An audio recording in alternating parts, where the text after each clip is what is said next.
નમસ્તે to all of you. બેસો બધા. ઓકે, તો ચલો પાછા આપણે હાજર થઈ ગયા છે. Welcome to Scientia education. જે લોકો આ વિડીયો જોવે છે એ લોકોને હું જણાવી દઉં કે આપણે થિયરી અને દાખલા બંનેના વિડીયો પોસ્ટ કરીએ છીએ, રેગ્યુલર પોસ્ટ કરીએ છીએ. તમે જોતા રહેજો, તમને બહુ મોટો ફાયદો આની અંદર થવાનો છે. કારણ કે યુટ્યુબ પર અવેલેબલ છે, દાખલા અવેલેબલ છે. સમ થિયરીઝ તો હોય છે પણ દાખલા નહોતા હોતા. આપણે પહેલી વખત આને મૂકવાના સ્ટાર્ટ કર્યા છે, જે તમને મોટો એવો સપોર્ટ આપી દેશે. એક્ઝામ સમય તમારે રિવિઝન કરવું છે તો તમારી પાસે અવેલેબલ રહેશે. તો તમે તો જોજો, પણ બીજા સાથે શેર બી કરજો, જેથી એવા સ્ટુડન્ટ સુધી આ કન્ટેન્ટ પહોંચી જાય જેને રિયલમાં જરૂર છે. ઓકે, ચલો અત્યારે આપણે શું જોવાના છીએ? ચેપ્ટર નંબર 7ની અંદર ઉદાહરણના દાખલા. ઓકે, તો એની અંદર ઉદાહરણ નંબર પહેલું જુઓ. ચેપ્ટર નંબર 7, 12મું ધોરણ. ઓકે, શું છે? ઉદાહરણ નંબર 1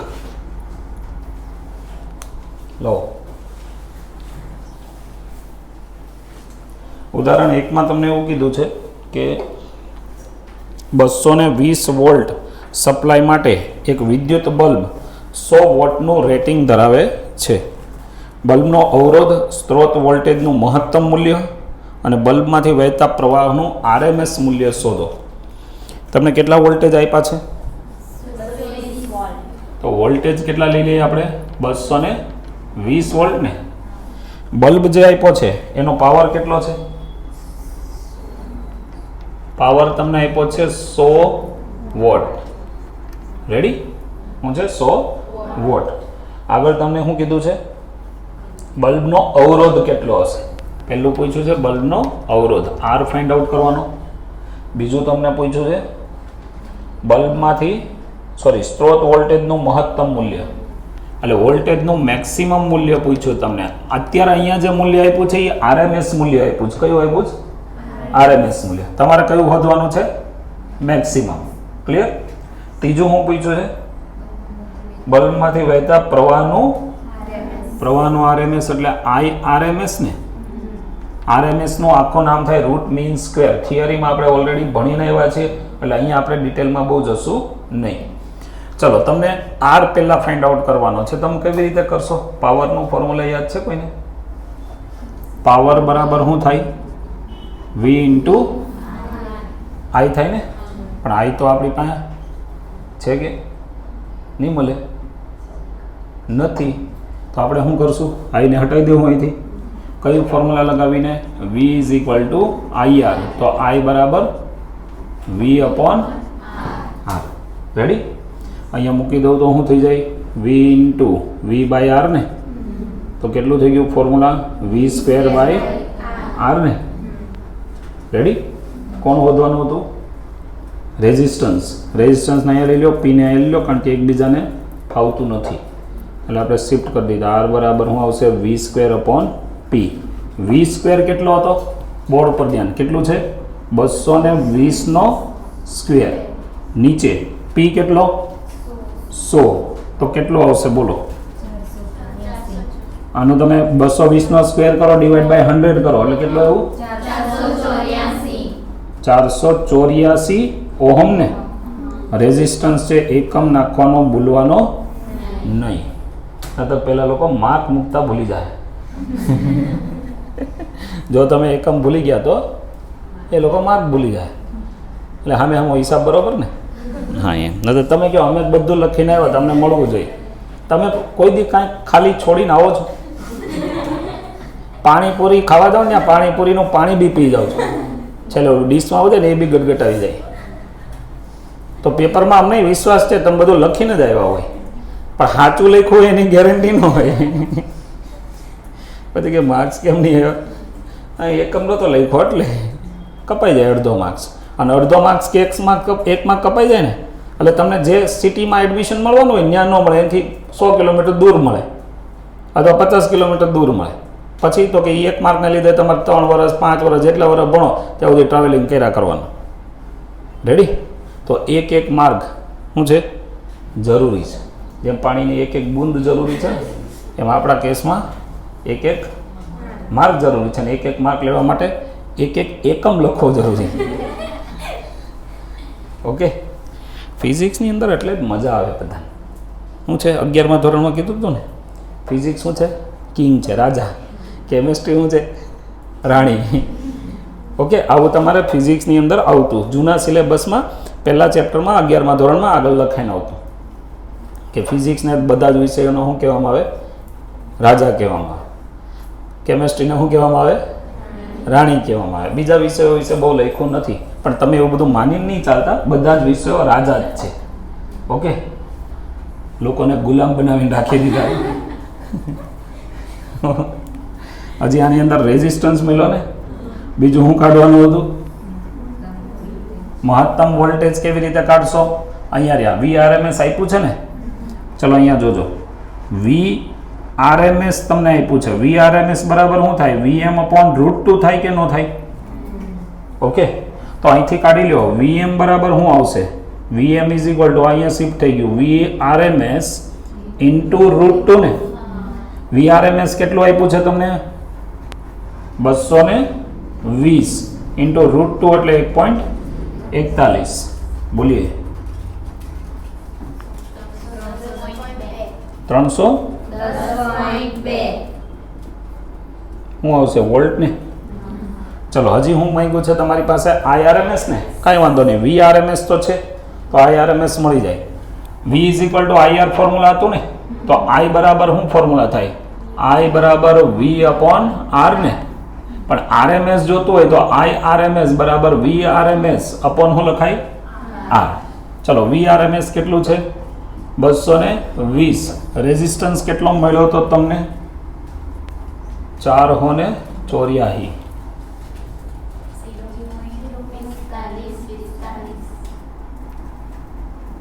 0.45 જ રાખીએ ને આપણે, એમ્પિયર. આવે છે જવાબ? ક્લિયર? ચલો એની પછી નેક્સ્ટ, અને થોડુંક આપણે IRMS વ્યવસ્થિત લખી દઈએ, કારણ કે MS ધોની આવે છે. એની પછીનો દાખલો જુઓ. એની પછીનો 7.2. 7.2માં તમને કીધું છે 25 મિલી હેનરીના એક શુદ્ધ ઇન્ડક્ટરને 220 વોલ્ટના સ્ત્રોત સાથે જોડેલ છે. જો સ્ત્રોતની આવૃત્તિ 50 હર્ટ્ઝ હોય તો ઇન્ડક્ટિવ રિએક્ટન્સ અને પરિપથનો RMS પ્રવાહ શોધો. ઓકે, હું આપ્યું છે તમને ઇન્ડક્ટરને જોડીને આપ્યું ને સર્કિટમાં. કેટલા નંબર? 7.2 ને. તો અહીંયા આપણી પાસે સર્કિટની અંદર ઓનલી કોણ છે? ઇન્ડક્ટર ને. કેટલું છે એનું ઇન્ડક્ટન્સ? 25 મિલી હેનરી ને. કેટલું છે? 25 મિલી હેનરી. વોલ્ટેજ કેટલા લગાવ્યા? 220. આવૃત્તિ કેટલી? ફ્રીક્વન્સી કેટલી સર્કિટમાં? 50 હર્ટ્ઝ ને. કઈ કઈ વસ્તુ પૂછી છે જુઓ. જે લોકો આ વિડીયો જોવે છે એ બી ટેક્સ્ટ બુક લઈને બેસે. ઓકે, અને ક્વેશ્ચનમાં જોતા જાય એટલે એને ઇઝી પડે. ડેટા જોતા જોતા ચેક કરશે. કેટલું છે? ઇન્ડક્ટિવ રિએક્ટન્સ એટલે કોણ? આનો અવરોધ ને, ઇન્ડક્ટરનો અવરોધ, એને શું કહેવાય? XL ને. XL શોધવાનો છે. ઓકે, બીજું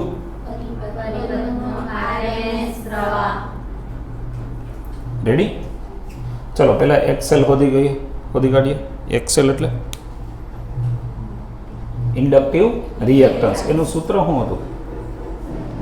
વગાડો. ગણપતિ બાપ્પા મોરિયા. XL બરાબર ઓમેગા L થાય કે ન થાય? હા, તો પેલા કેમ નહીં બોલ્યા?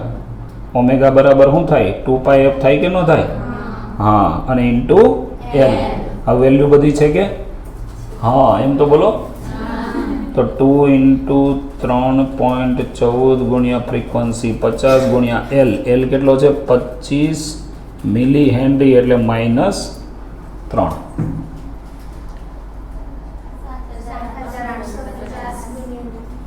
7850 ગુણ્યા 10⁻3. અહીંથી 1, 2 અને 3 પોઈન્ટ આગળ કાપી લ્યો તો કેટલું વધે? 7.85 વધે ને. યુનિટ શું આવે? ઓહમ આવે ને. કારણ કે અવરોધ છે કે નહીં. ચલો IRMS કેવી રીતે કાઢશો તો કે કંઈ વાંધો નહીં, અહીંયા સીધું VRMS આપેલું છે. શું આપેલું છે? તો આપણી પાસે IRMS નું સૂત્ર શું હતું? IRMS is equal two VRMS upon R, એટલે રેઝિસ્ટન્સ ને. સર્કિટમાં રેઝિસ્ટન્સ કયો છે બોલો? આમાં XL છે ને, ઇન્ડક્ટર છે એટલે હું લગાવવું પડે અહીંયા? XL લખવું પડે ને કે નહીં? આવે છે આમાં કે નથી આવતું? Okay done. ચલો અહીંયા મૂકી દો. કેટલું છે? VRMS કેટલો હતો તમારો? 220 અને આ કેટલો આવ્યું? 7.85 ને. નિકાલીએ 28.02 આન્સર આવે છે. ક્લિયર? ચલો એની પછી બીજું કંઈ આમાં માંગ્યું નહોતું ને? નહીં. એની પછી 7.3 નહીં 7.4 કયો લેશો? જે લોકો આ વિડીયો થ્રુ ભણે છે એ લોકોને હું જણાવી દઉં કે આપણે કેલ્ક્યુલેશનવાળા જે સમ છે ને એ જ લઈએ છીએ, કે જેની અંદર મેજોરિટી કેલ્ક્યુલેશન્સ છે. ઓકે, એને જ આપણે અત્યારે કવર કરીએ છીએ. 7.4 નંબરનો જો શું છે અંદર? 220 વોલ્ટ અને 50 હર્ટ્ઝના સ્ત્રોત સાથે 15 માઇક્રોફેરાડના કેપેસિટરને જોડવામાં આવે છે. પરિપથમાં કેપેસિટિવ રિએક્ટન્સ અને પ્રવાહનું RMS અને મહત્તમ બંને મૂલ્ય તમારે શોધવાના. જો આવૃત્તિને બમણી કરવામાં આવે તો કેપેસિટિવ રિએક્ટન્સ અને પ્રવાહના મૂલ્યો પર શું અસર થશે, અને IMPમાં ટીક કરી શકાય. ઇમ્પોર્ટન્ટ સમ છે, જો કે બધા ઇમ્પોર્ટન્ટ છે, નહીતર હું IMP કહું તો ઘૂંટી નાખશે હમણાં. એ લાલ કલરની પેન કાઢશે ગમે ત્યાંથી ડબ્બામાંથી, અને કઈ લાઇનર કઈ હતી? હા,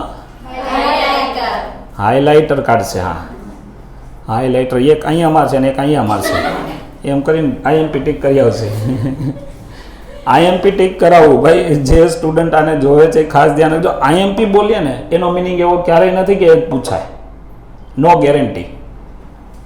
બહુ ફ્રેન્કલી તમને કહું છું, કોઈ જાતની ગેરંટી નથી કે આજ પૂછાય. નહીં તો ઘણા સ્ટુડન્ટ આ મિસ્ટેક કરી દે કે સરે IMP ટીક કરાવી છે, બસ ખાલી એટલું વાંચીને જ જાય અને એ જ ન આવે. પછી જે સરને જે કંઈ કહેતા હોય એની ભાષામાં મતલબ આશીર્વાદ જ આપતા હોય કે સારું થયું તમે અમને IMP ટીક કરાવી હતી, અમે વાંચીને ગયા ને કાંઈ આવ્યું નહીં. હવે અમારી ઘરે જે હાલત થવી હોય એ થાય, તો એના માટે હું જવાબદાર નહીં. હું IMP ટીક કરાવું છું એનો મતલબ એમ કે તમારે એને 2-4 વાર વધારે વખત કરો. ઓકે, અમુક થોડાક ક્યાંક કોમ્પ્લિકેટેડ સમ હોય એના પૂછાવાના ચાન્સીસ વધારે રહેતા હોય. રેડી? ચલો જોઈ લઈએ હું આપ્યું છે તમને સર્કિટની અંદર. ચેક કરવા મળો. 7.4 ને, તો આપણી પાસે સર્કિટની અંદર એક તો વોલ્ટેજ આપેલા છે ને, કેપેસિટરને લગાવ્યું છે ને. ઓકે, ચલો વોલ્ટેજ બોલો કેટલા? 220. ફ્રીક્વન્સી કેટલી? 50 હર્ટ્ઝ. કેપેસિટન્સ કેટલું આનું?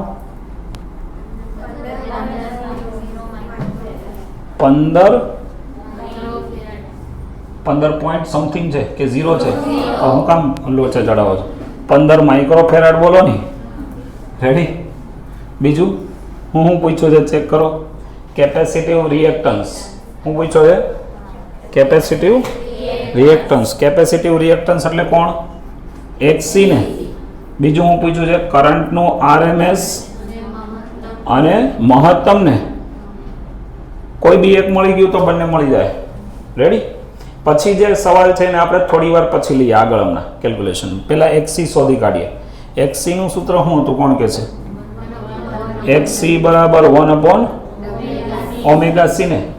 ચલો ઓમેગા બરાબર શું થાય? 2πf into c. ચલો અહીંયા 1/2 × પાઈ. પાઈ એટલે કેટલું? 3.14 ઇન્ટુ f. f એટલે 50 અને c કેટલો છે? 15 માઇક્રો ને. 15 × 10⁻6. બોર્ડ પર ધ્યાન. 1 મિનિટ, હમણાં હું કહું પછી કેલ્ક્યુલેશન કરજો. આ 10⁻6 ઉપર જતી રહી તો કેવી થઈ જાય? પ્લસ થઈ જાય ને. તો એને હું અહીંયા લખી દઉં 10⁻6. નીચે આ 2 × 3.14 × 50 × 15 કરો. કેટલું?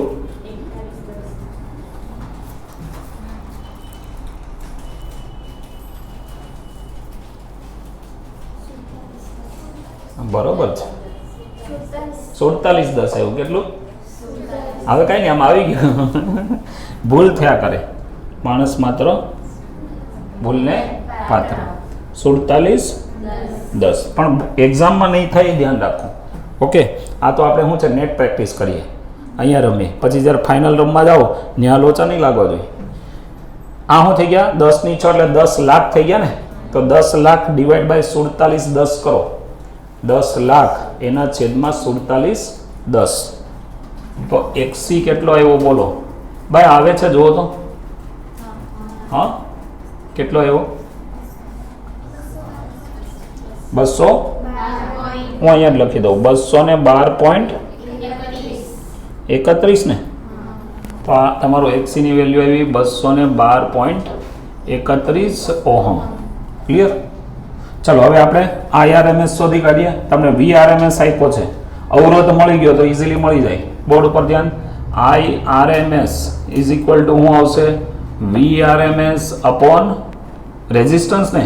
સર્કિટનો રેઝિસ્ટન્સ કોણ છે? XC. VRMS કેટલો આપ્યો છે? 220. XC કેટલો આવ્યો? 212.31. તો બોલો IRMS કેટલો?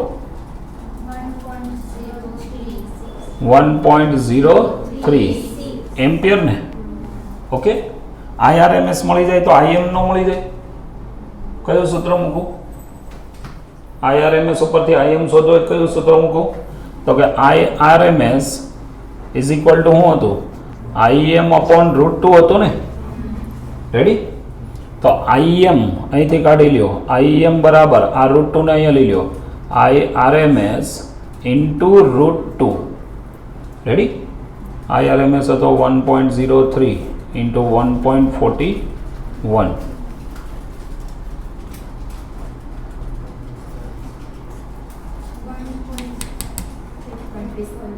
$1.45 એમ્પિયર. Is it clear? તો આપણી પાસે બધી વેલ્યુ આવી ગઈ. હજી તમને ક્વેશ્ચનમાં ટ્વિસ્ટ આપ્યો છે. શું ટ્વિસ્ટ આપ્યો છે ચેક કરો. તમને એવું કીધું છે અંદર કે જો આવૃત્તિને ડબલ કરી દેવાની. કેટલી કરી દેવાની? બમણી. તો કેપેસિટિવ રિએક્ટન્સ અને પ્રવાહના મૂલ્યો પર શું ફરક પડશે? અહીંયા ધ્યાનથી સમજો. આવૃત્તિને હું ડબલ કરી દઉં એટલે F ની વેલ્યુ ડબલ કરી દેવાની ને. એટલે અહીંયા જે કાંઈ વેલ્યુ આવી આટલાની વેલ્યુ તમે કાઢી લીધી છે. આની વેલ્યુ કેટલી આવી હતી? આટલી જ હતી. એ વેલ્યુ 212 આવી હતી ને. પણ અહીંયા F અગર ડબલ કરી દો તો હજી આ ડિવાઈડ બાય 2 થઈ ગયું. જે વેલ્યુ આવી છે એનાથી અડધું થઈ ગયું. એટલે તમે અગર ફ્રીક્વન્સી ડબલ કરી દો, શું કરી દો? ફ્રીક્વન્સીને અગર 2F કરી દો તો તમારો કેપેસિટિવ રિએક્ટન્સ જે છે એ નવો કેપેસિટિવ રિએક્ટન્સ કેટલો આવે? તો કે શરૂઆતનો હોય ને એનો અડધો થઈ જાય. કેટલો થઈ જાય? અડધો. કારણ કે અહીંયા છેદમાં હજી 1 2 વધી ગયા ને. રેડી? હવે આ આગળ અડધો થઈ ગયો તો પ્રવાહમાં શું ફરક પડે? તો કે પ્રવાહમાં અહીંયા અમારે શું લેવું પડે? XC/2. તો જે છેદ છે એ ક્યાં જતો રહે? ઉપર જતો, મતલબ છેદનો છેદ ક્યાં જતો રહે? અંશમાં. તો કરંટ ડબલ થઈ જાય. નવો કરંટ કેટલો મળે તમને? તો કે VRMS અપોન XC/2 લેવું પડે ને. તો આ છેદનો છેદ ક્યાં ગયો? અંશમાં. તો it is 2 into VRMS upon XC ને. તો આ તમારું શું છે? I ને. તો કરંટ કેટલો થઈ ગયો? 2I. અને નવી કરંટ તમને કેટલી મળશે? ડબલ.